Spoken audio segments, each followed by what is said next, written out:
Hi, everyone, and welcome to the Project Checklist, the podcast for exploring the frameworks, tactics, and behavioral strategies behind successful Web3 product development. Today, we are joined by Ali Safri, Chief Technology Officer at Aventza Innovation, based in Dubai. Ali is a seasoned technologist with over 20 years of experience across fintech, energy, government, and enterprise sector. As CTO, he has more than 25 blockchain ecosystem deployment ranging from Hyperledger, Fabric to Ethereum and Quorum. Most notably, Hadi is the architect behind Cypher, Avenza's award-winning blockchain orchestration and governance layer. Cypher has powered high-impact projects like Dubai Real-Time Reconciliation and Settlement Platform and remains blockchain agnostic, supporting Hyperledger, Quorum, Ethereum, and more. In this episode, we will explore the foundational pillars of blockchain strategy, how enterprise-grade orchestration platforms like Cypher are built, and what it takes to deliver resilient, scalable blockchain infrastructure. Ali, thank you for joining us today, and welcome to the Project Checklist podcast. Thank you. Thank you for inviting me on the podcast. So let's start on this one. Could you briefly share your journey from being software engineer to becoming CTO at Aventza Innovation, please? So I have a long journey. It is like more than 25 years old. So I graduated in computer science, have a computer science degree, so done bachelor's and master's. So in year 2000, I started as a software developer, a passionate one. I've seen programming from early evolution like assembly language, C, .NET, Java, all those particular things, till Gen AI. So I had been like hands-on on those particular areas. So programming is kind of a passion. But since you have to grow in the career, so I like went into a role of a team lead, and then trying to understand at a higher level all the picture how software works to become an architect, and then landed into a job whereby I was able to do technical project management. So it is still technical, but around delivering high, big national level systems at that time without blockchain, but those particular systems. So how to do stakeholder management, communication management, planning, scope, and all those things. So I worked around 4 years in that particular discipline, and then I jumped to technical sales. So these kind of career choices people don't take, but again, I have taken those particular choices because I wanted to learn all the aspects around software development. So I was in technical sales, so good around how to sell a proposition to the target audience. And then because I was always around telling about new ideas or what things to be delivered, so I was promoted to a head of innovations within the company where I incubated many use cases. And one of them was around the use of the emerging technologies. So a company was formed within the Aventza Group called Aventza Innovations. I was made a CTO there, and this was my time to develop any sort of product which is around innovations, which could target national ecosystems, sectoral level ecosystems using the technologies like blockchain. And as we move forward, we added to the stack because it's all about the evolving emerging technology.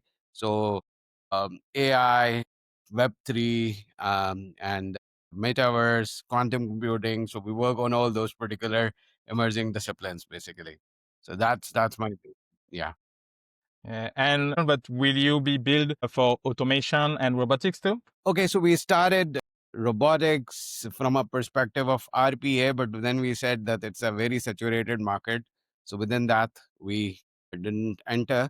Secondly, if the robotics is around building those particular robots, so that's a hardware component. So we want to stay somewhere in the software space and not going into the devices, because there is another field called IoT, but we also stay away from that because we just don't want to get into the hardware side. We somehow love building things on the software sides. Yeah. So anything, any new things which are around software. So we would try to actually be in their particular market, identify our niche, build our products around it, and try to work to get the market share within that particular area. Oh, yeah, totally makes sense. What was the moment in your life you said, I want to be in the blockchain industry? And What drive you in that phase? Okay, so I'll say if it's a aha moment, I had three aha moments when I seriously considered blockchain to be a technology that's going to change the world.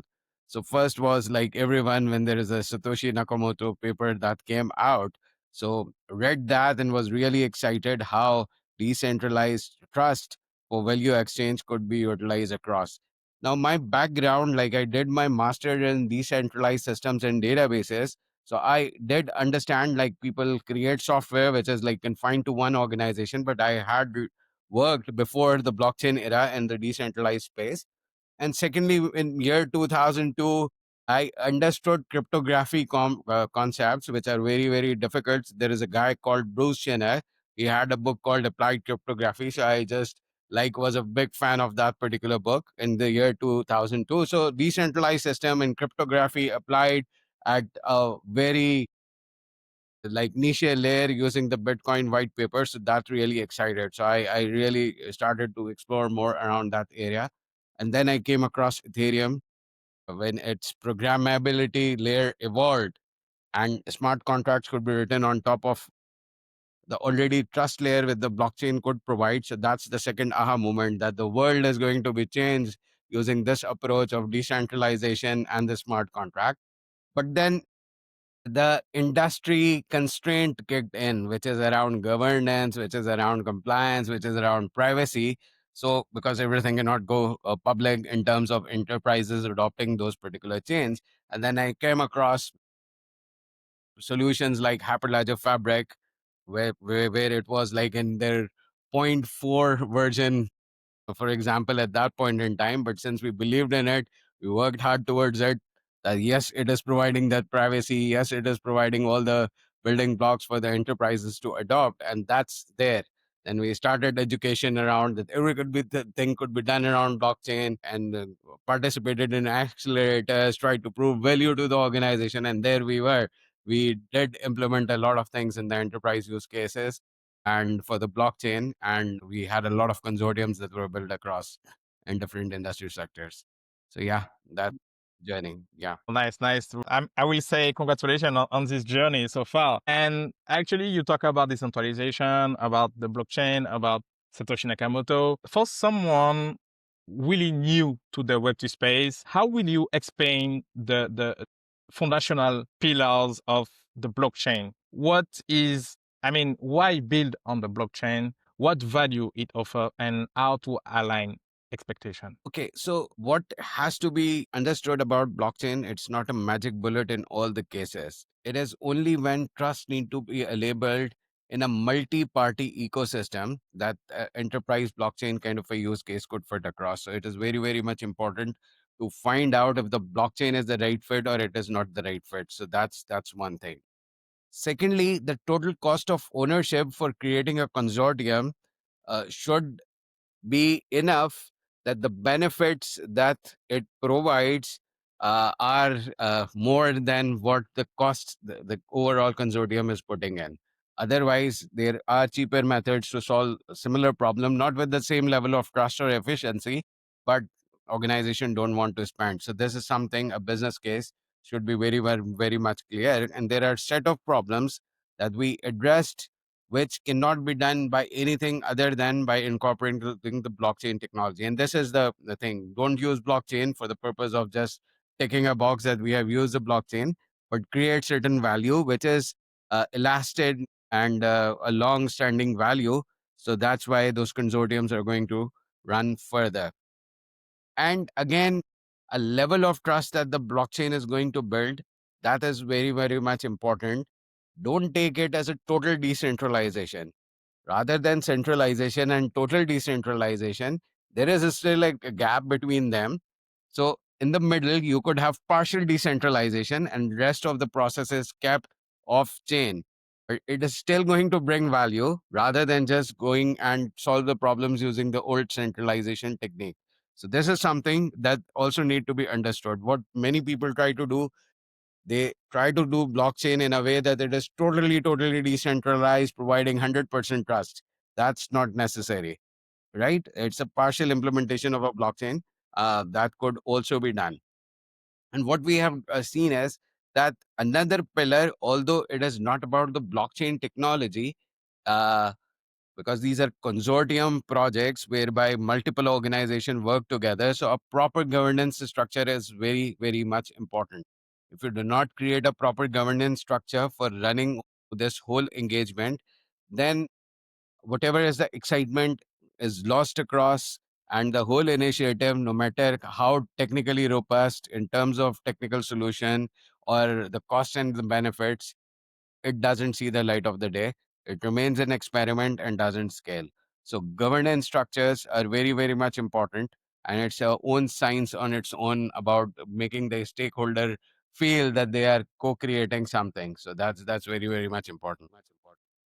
Okay, see, I understand very well. It's about creating value with the blockchain, but this value could be real value only if everyone understands it. Yes. Okay, okay, totally makes sense. How do you structure the phase of blockchain project development from proof of concept to fully orchestrated enterprise deployment? Okay, so what we have seen from our practice is that, okay, normal project goes through a life cycle. When you build a use case, everybody understand about the use case, then you do a POC, then you build an MVP, then you go do a pilot, and then you scale and do the rollout.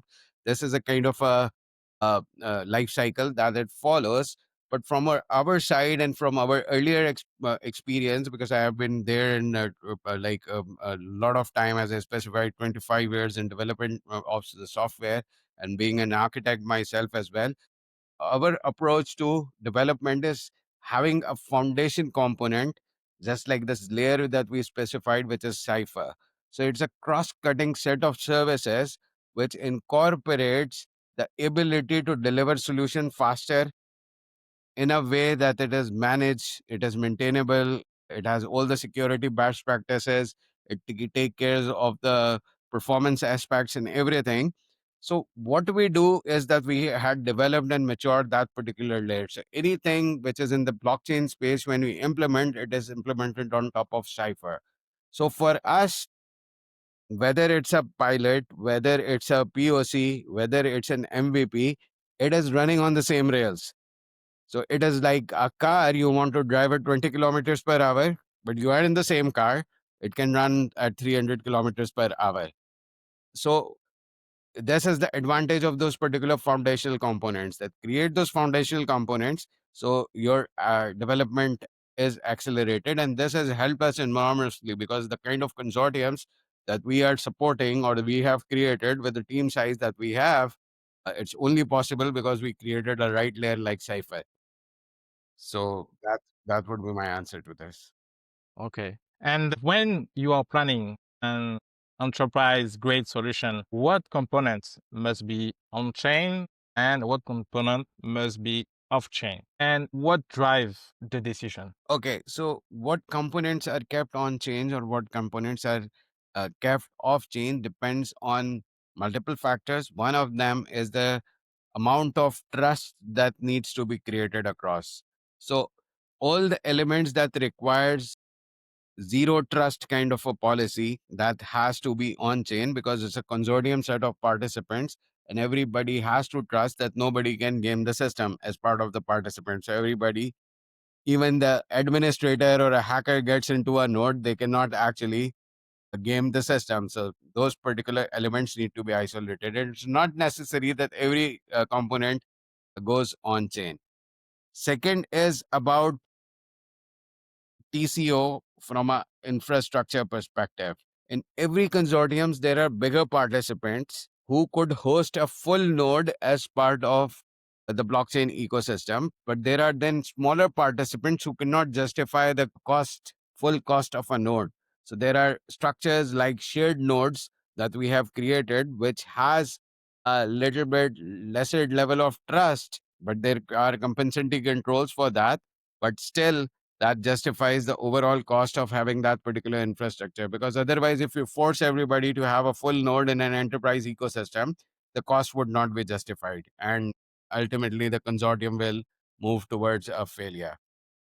Third thing is about understanding the performance aspects of the underlying blockchain, it might not support that numbers of parallel transaction processing capabilities. So you build controls which provide that completion or guaranteed delivery of the messages that are exchanged between the participants, but in a kind of a throttled manner.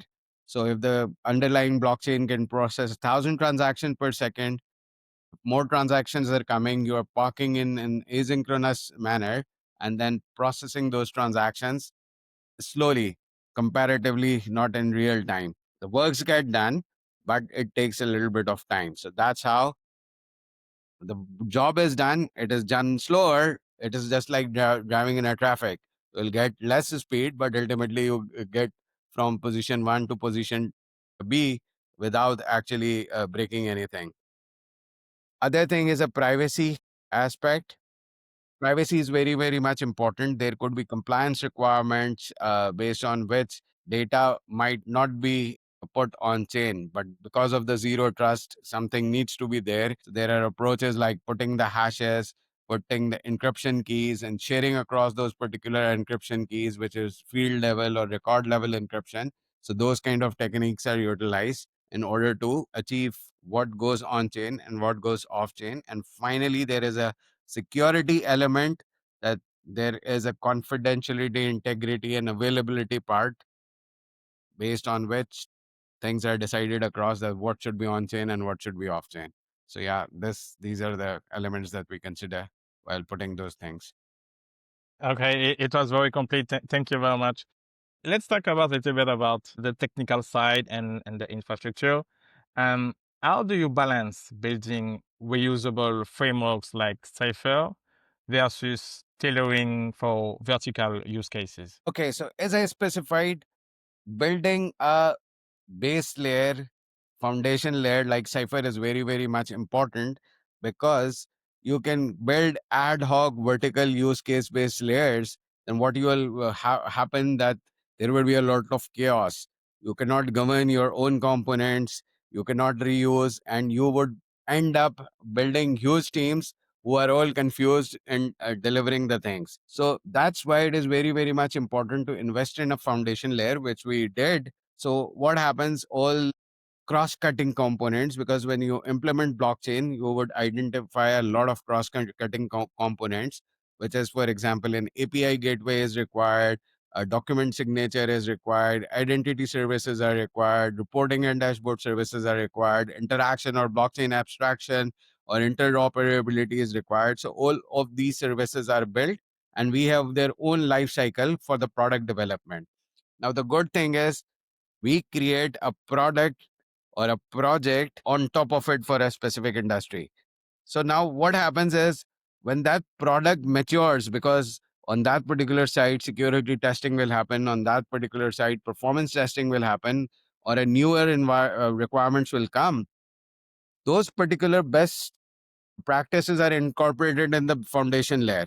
So all the other systems that are being developed on the same layer, they get that particular advantage. They do not have to just go along on the second customer. So second customer basically gets the advantage of whatever is in the base layer, which is tested across at multiple places. And with our 5 to 6 years of experience, it is such hardened components that when we go and deploy the base cipher layer, we rarely encounter issues around performance or security or manageability, because those particular things are built in from a lot of experience, and that matures over time. So what I'll say is, investing in foundational layer is important. That should be done. Even for a newer company, if they want to implement something on the blockchain, you can implement onto the side, but there should be a roadmap to have a foundational layer in place. This foundation, for you, what is the biggest architectural challenge in creating modular, secure, and scalable blockchain infrastructure across diverse sectors? Okay, so modular composable services should be created, and there is an architecture called microservices architecture. That's what we have seen. Abstracts things across if designed in a good manner, and then it could be containerized, it could be deployed in orchestration services, scaled in a very good manner. So this is the area that we invested in. We identified challenge in building that, but the major areas that should be considered is that microservices are created, that they are abstracted from the outside world. Whatever services they provide, they can provide it. There is a inter-services communication which happens with other services in known ways, so it can exchange messaging with them using APIs, gRPC or queue based mechanism, and those are built with performance, privacy, security, and created in an composable manner. So if the right set of microservices are created across, enhancing them, changing them, utilizing them for one project or another, that becomes quite much of flexibility in delivering the projects and keep you agile, and do like POCs in a month or pilots in 3 months, and mature system rollout in 6 months period. So that helps a lot in delivering enterprise grade solutions. Okay, thank you. So yeah, I have a better understanding now about what we call microservices, and about that actually, we know that reliability is very important. What does it take to guarantee on-chain reliability for mission-critical infrastructure like settlement, identity, or audit trails? Okay, so reliability, a software component by its definition is non-reliable because software can break. And now there are two elements to it. One is a designed component that may become unreliable. So there are ways in which you can bake in within that particular component as part of your software development process. So all these particular elements are tested, well tested across. So what happens is that there are certain patterns that need to be put across in those particular components.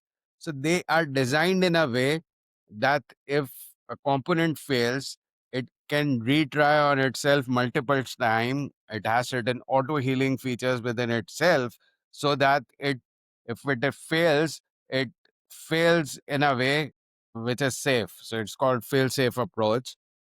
So it doesn't create any troubles. It start to retry, wake up, perform the things again. So that way, a reliability or a self-healing features is built in. Secondly, for the microservices, there is a stack of monitoring components which monitor all these business level services. So there are metrics that are corrected across, that business level metrics are correct and the technical level metrics are all correct. And a proactive procedures inform you that something has gone wrong. So nobody needs to choose a dashboard or sit across in a table to see the graphs. Whenever things go wrong, alert actually happens across.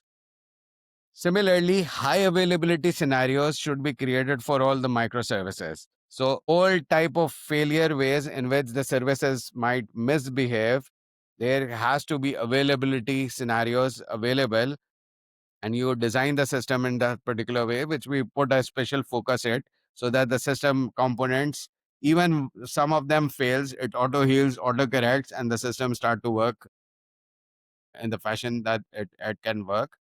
And a last thing is that in the blockchain ecosystem, since there are multiple layers, there is a typical microservices layers, then there is a blockchain layer, and there is a UI UX layer or distributed application layer. The debugging and logging should be done in such a manner that a complete trace could be easily found out. So this is also baked within the microservices. So you could investigate, if required, things faster and make the things up again. So this is the side of making a reliable component basically. So it is engineered in a way that it is reliable, just like humans. When we get a cut, so the blood clots. So that's how you engineer the components. So they are self-healing and self-knowing components that can work despite whatever challenges that they encounter. So that's the one thing. And secondly, software is, so the second part, that the software is written by people, and there would be people who would have different level of perception about things. There are people who would have 2 years of experience. There would be people who would be fresh. They would also be writing the code. and they would be experienced people as well, but they might be in a bad mood or not in the right set of mood. So what happens is that the way the code is written, so there is a safety net of wrapper layers on top of it where people write the code. So there are mistakes that people cannot do actually. So they do not write at the core level, basically. They write at a level of abstraction, so they cannot make errors. So this increases the reliability. Like, for example, developer may not be able to put a security vulnerability in code. Why? Because that other piece of code that is written will catch that particular thing.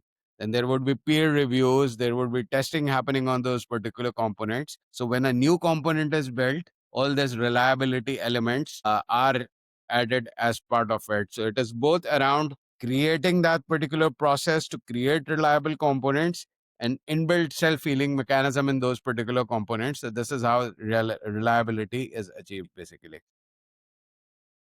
Okay, it's very, very complete. But actually, how did you imagine all these layers and make it so reliable, like when people are updating and building on it? I mean, how did you choose to go on this path and not on another path? Okay, so because as I explained, I had work in solution architecture, enterprise architecture. So I understand all these architecture viewpoints and best practices and design patterns. So when I'm designing all these products within this Aventza Innovations, so I lead them from the front.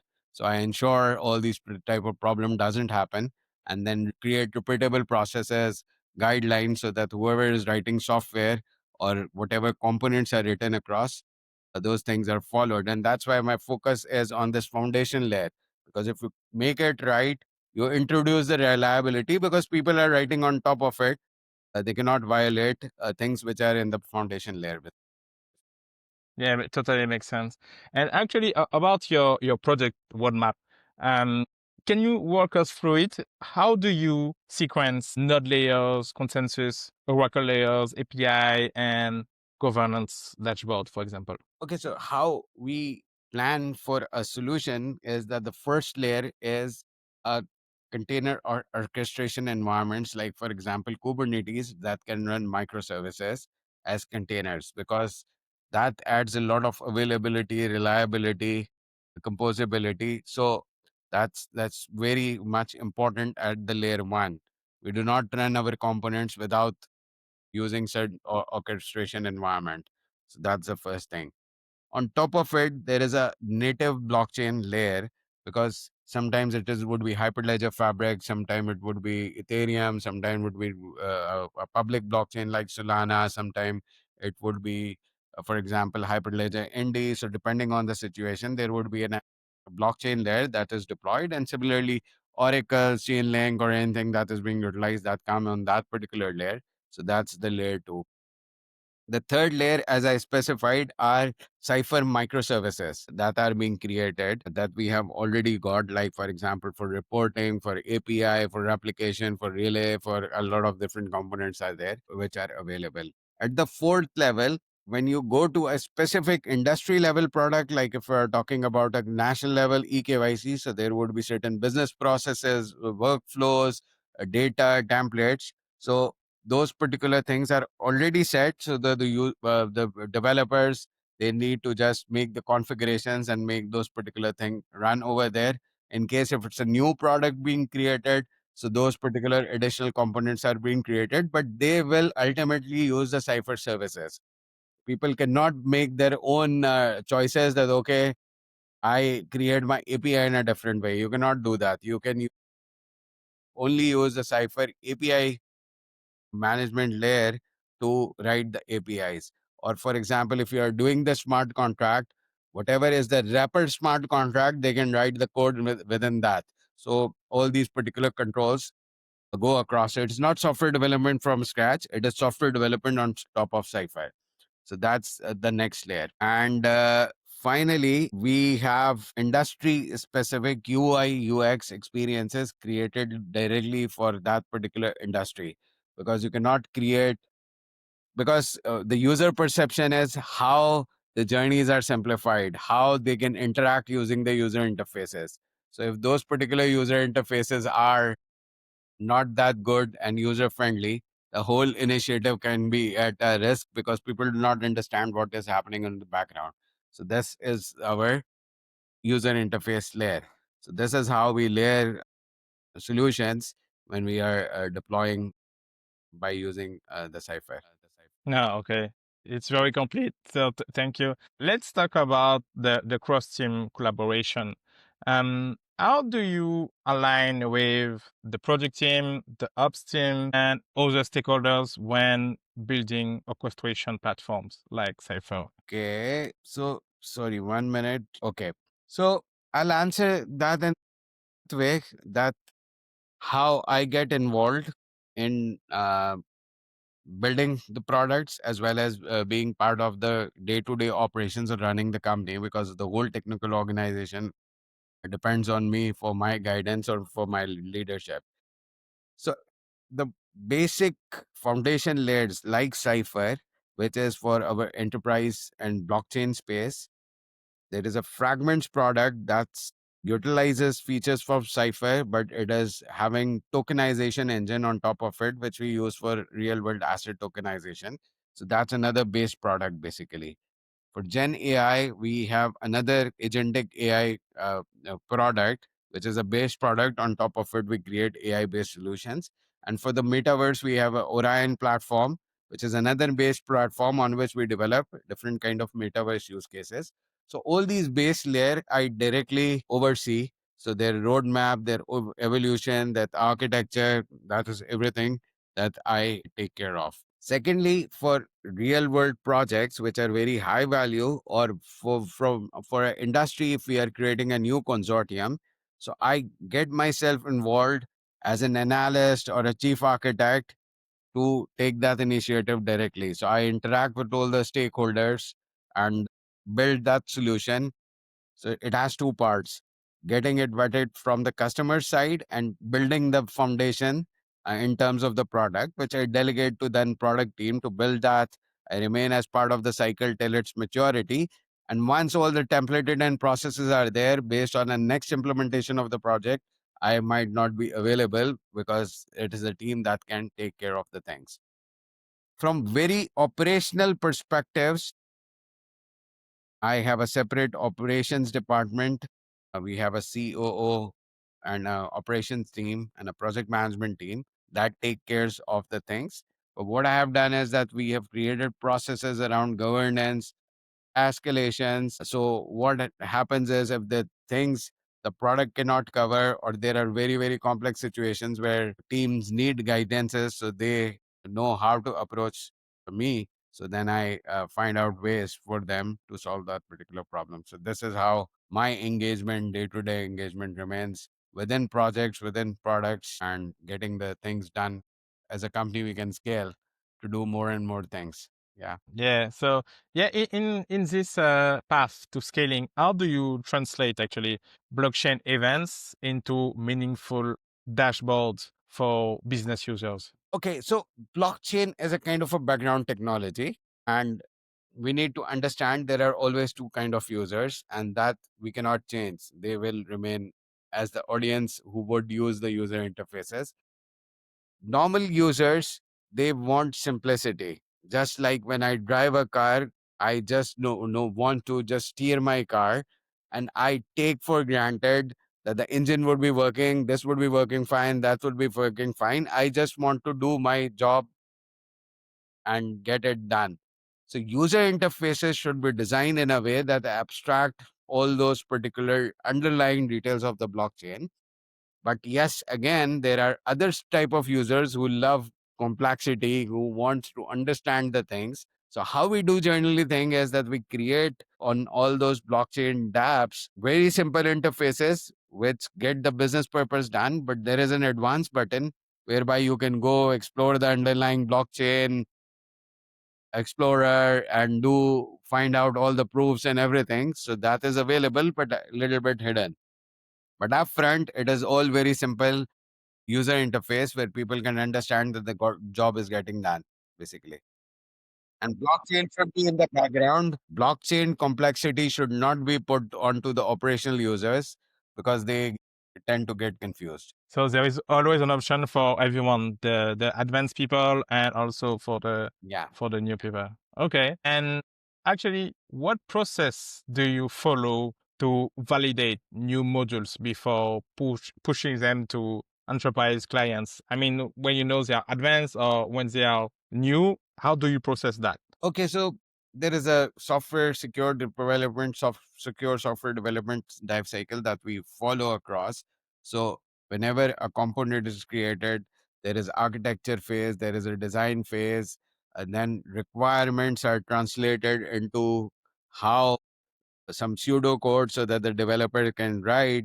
There is a team lead who was doing the peer reviews. There is an alpha team lead who is looking at multiple team leads. So they take periodic reviews. And in the end, I review from these particular alpha leads if there are any exception situations. Once a piece of component of code or a microservice is ready, it goes to a quality assurance team and they perform a number of cases. Then there is a DevOps team that builds those particular cases for the testing as part of their pipeline.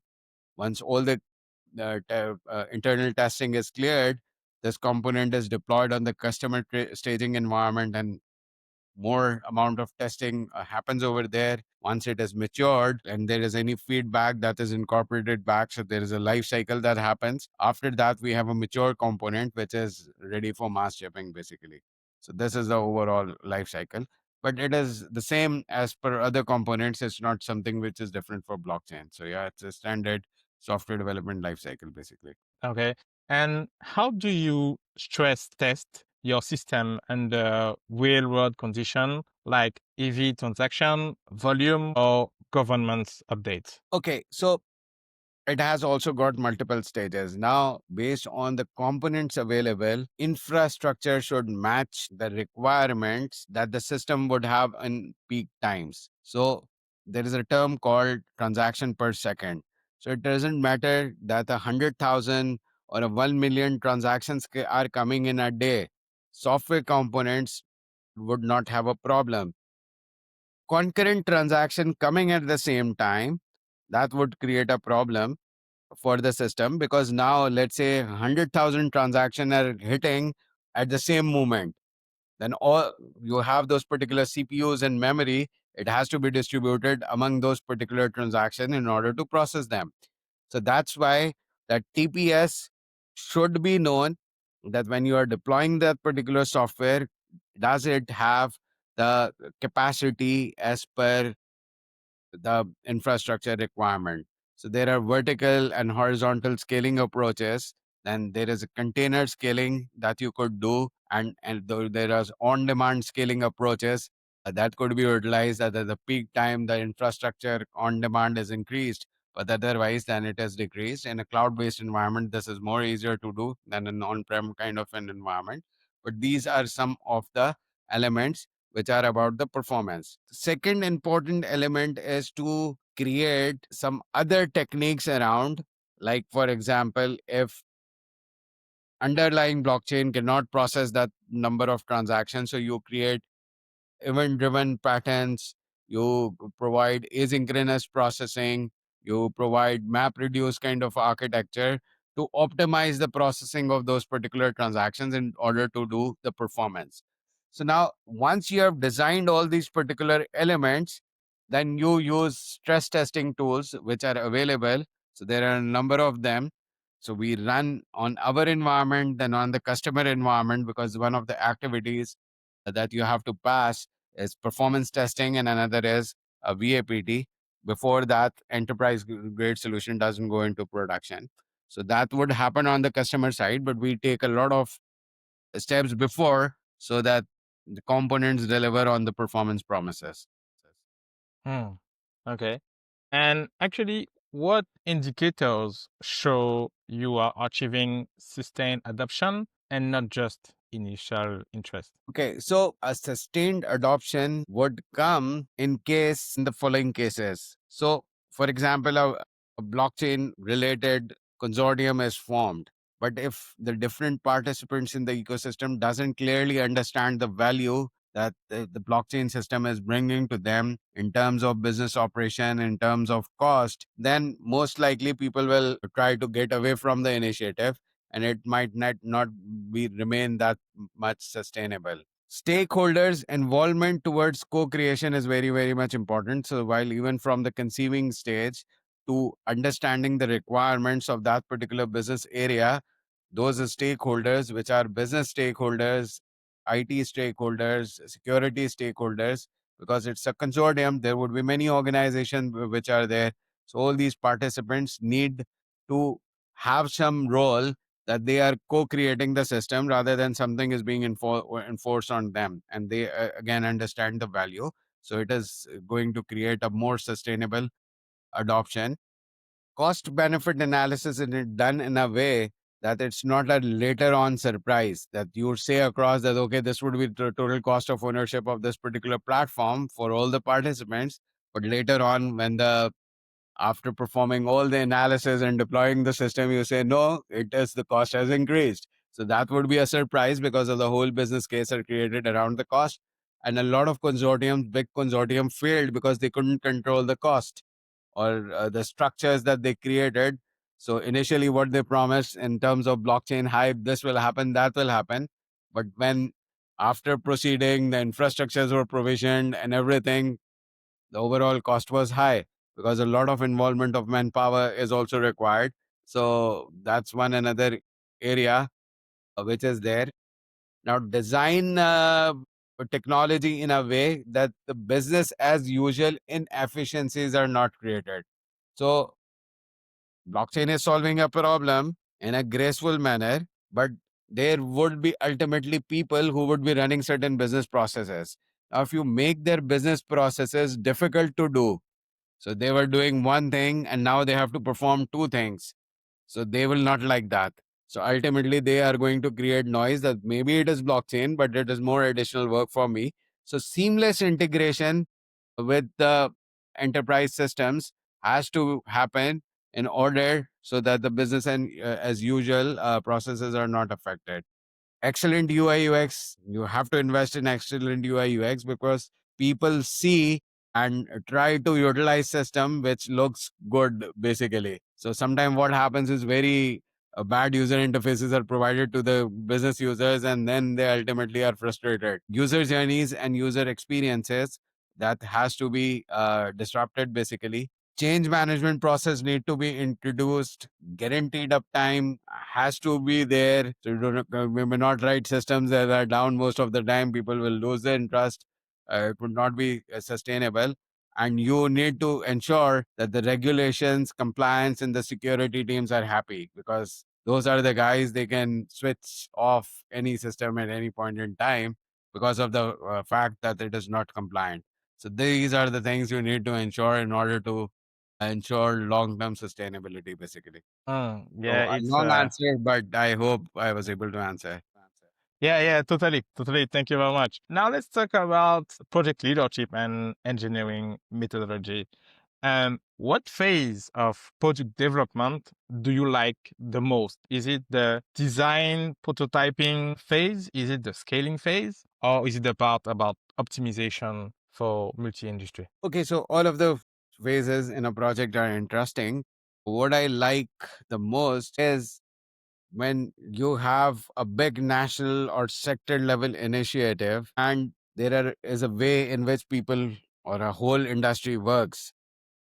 You are telling them that you are working like this, but this is a disruptive process which utilizes blockchain, which utilizes and creates more efficiencies, and you totally redesign that particular business process.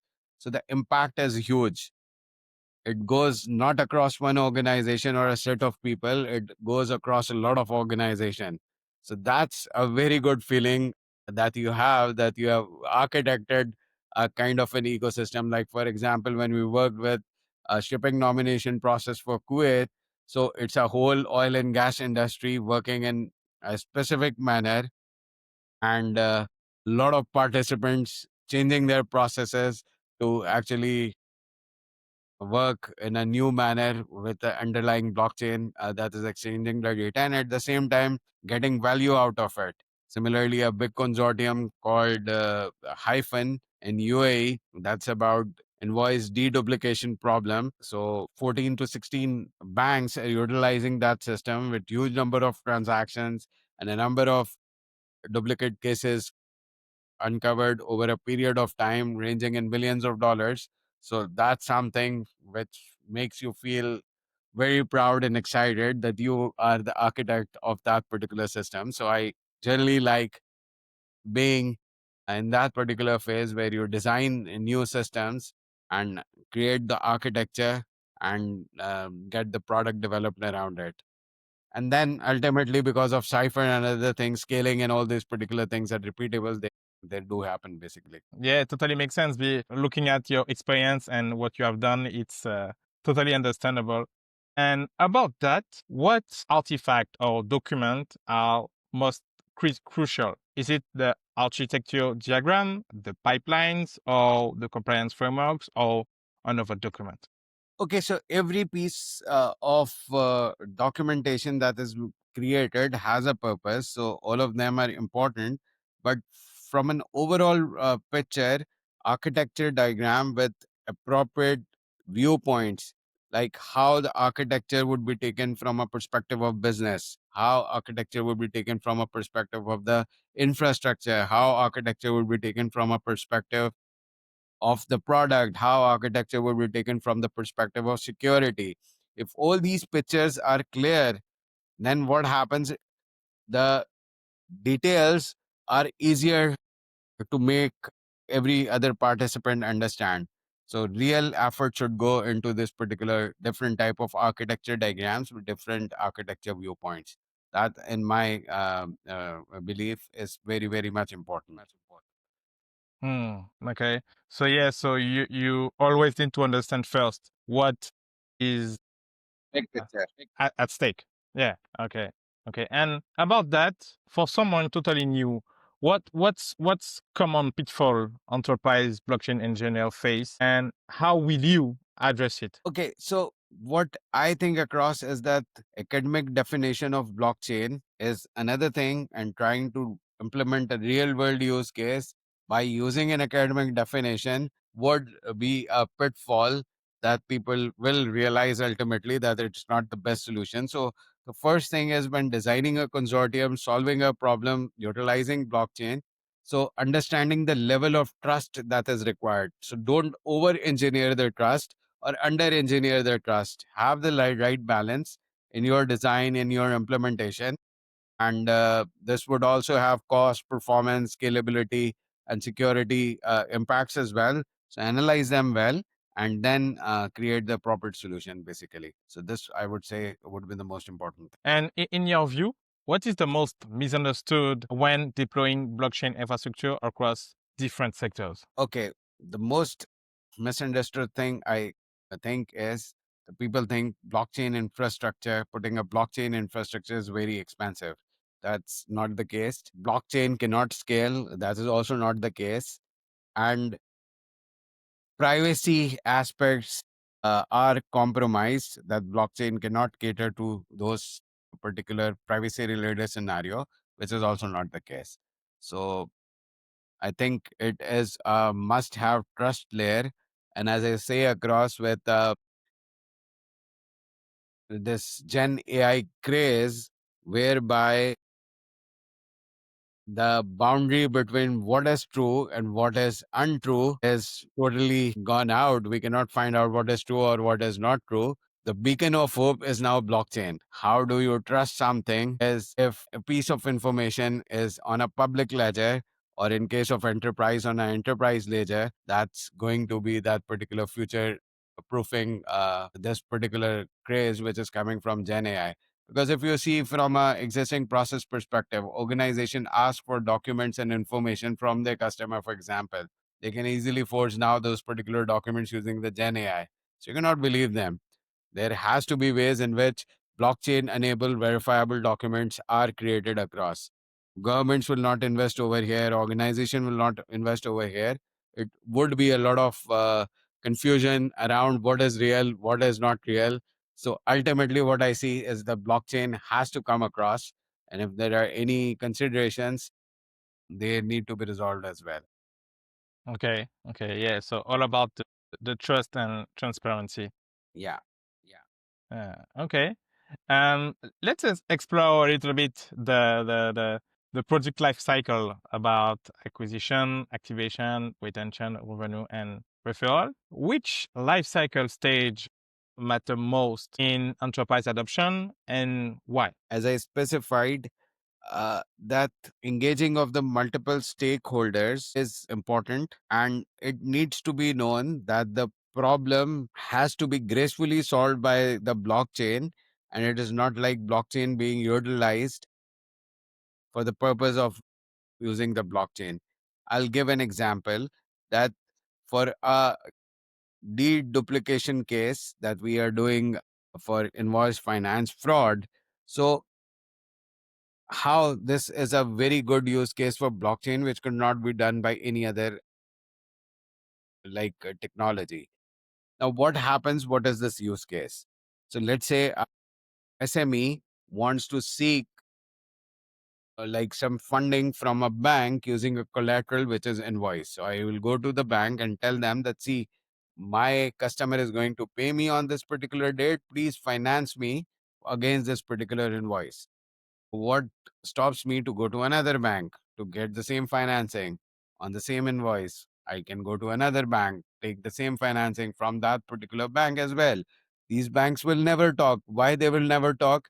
Because of the fact, if they will talk, then maybe they will steal the customer. Maybe it's a good customer. So this is a kind of a confusion that will remain in the market. But if you create a consortium, which is a blockchain based consortium, whereby the only sharing of data will give you that, okay, somebody else has also put a similar invoice into the ecosystem without telling what is the customer, without telling more details about that particular invoice. So that way I can know about I am being defrauded as a bank. At the same time, I can hedge my risk against all these particular kind of things. So the only vehicle to do is blockchain. So that's why for activation of the client, this particular thing is very, very much important, that the case built on blockchain is so strong that it cannot be done any by any other methods. So that way it would remain sustainable, it would be long lasting. So that's the way things would be done. And once this kind of a good use case is available, whether it is identified by the consortium or whether we go lobby the industry, the regulator, that such a good case would be there, because everywhere there are innovation teams, right? So you talk with innovation teams and tell them the possibilities. So then they translate into projects and consortiums. So the next step is to build a kind of a POC, taking certain limited amount of participants and prove that particular concept, then translate it into a pilot with certain subset of the use cases. Then after that, branch it by including more transaction types and onboarding more and more stakeholders. And at the same time, learn and improve based on your experience. So this is how the activation is set, basically. Hmm. Yeah, very complete. Thank you. Actually, based on your 25 years of experience and what you have built, what technical advice do you have for teams preparing their first blockchain orchestration offering? And if you have any business advice also. Okay, so as I specified, and as we learned the things across, that these are innovation led projects whereby effectiveness has to be shown faster. It cannot be like you are waiting for years and years to actually deliver something. So, in order to be fast, you have to be ready with your uh, layers of microservices, so that you just put the business logic on top of it and the systems are ready in terms of deploying an MVP, running the pilots, or translating into production workloads. So, in order to do that, you have to really invest into some kind of an orchestration layer, or set of microservices that helps you achieve these particular things. It has also an advantage. You could have less teams, you could have less number of team members, you have less cost for delivering a solution which the customers would like because your cost is less. So cost to them would also be less.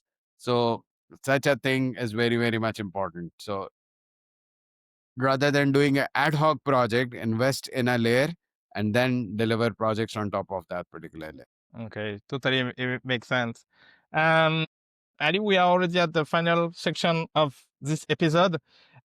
We have a question looking for short answers. Are you ready? Yes, yes. Okay, so what is the best advice you have ever received in the blockchain industry? Okay, it is just like for any other software. Technology, no matter how exciting, is successful if it is gracefully solving a business problem. Okay. What is the worst advice you've have ever heard in the blockchain industry? Okay, so because it's emerging technology, telling about that over engineer and just let's be 100% sure that technology works, then only launch is the worst advice. Okay. What is the most underrated engineering skill in enterprise blockchain? The right balance between decentralization and centralization. What separating a great CEO from a good CEO? CTO, Yeah, CEO, yeah, CEO. a CTO. Yeah. So what I think that a good CTO or a great CTO should lead from the front, should be aware of what is happening across till down the hood, live dangerously and take up challenges. What is for you the biggest friction in rolling out blockchain infrastructure at scale? The biggest friction is not having the right set of microservices available at some point in time to fast track the development.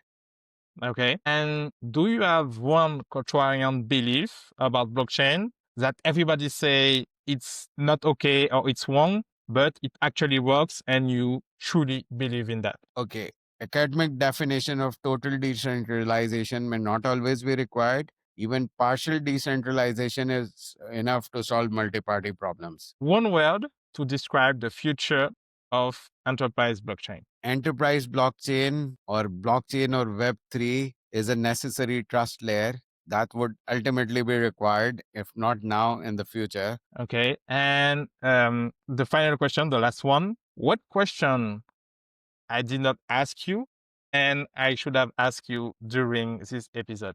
Okay, so one of the areas around the convergence of technology, including UI, AI, blockchain, IoT, metaverse, and quantum computing, that will power the next set of infrastructure stack for building solutions. So I hope if you were asked question around it, and then we would have discussed more on that particular topic.